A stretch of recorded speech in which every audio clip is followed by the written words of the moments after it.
আমি হচ্ছে টার্মিনাল থেকে যখন অটো নেই তখন আমি অটো মামাকে বলেছিলাম যে আমি হচ্ছে অ্যাড রোডের মেইন গেটের সামনে নামবো। আর মামার হচ্ছে কিছু শহরের মধ্যে যাত্রী ছিল, যার কারণে শহরের মধ্যে দিয়ে যাচ্ছিল। তো শহরের মধ্যে আসতে মামার অটোটা খারাপ হয়ে গেল, যার কারণে অটো থেকে নেমে আমি আবার এখানে রিক্সা ঠিক করতেছিলাম। যে শহরের মধ্যে থেকে তো অ্যাড রোডের মেইন গেট জাস্ট 5 মিনিটের রাস্তা, তো আমাকে রিক্সায় যেতে হবে, কারণ হেঁটে যাওয়ার মতো অত টাইম আমার ছিল না, কারণ আমার অনেক বেশি লেট হয়ে গেছিল।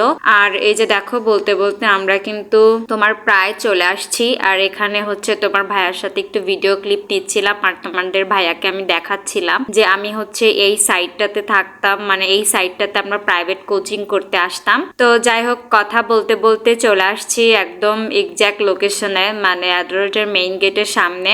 আর এখান থেকে আমি রিক্সা থেকে নামতেছিলাম, নেমে সামনে যে কম্পিউটারের দোকান আছে সেখানে যাচ্ছিলাম। আমার কিছু প্রয়োজনীয় ডকুমেন্ট বের করতে হবে, মানে আমার এনআইডি ফটোকপি, তারপরে হচ্ছে আমার বাবার আম্মুর, সেগুলা আমার লাগবে।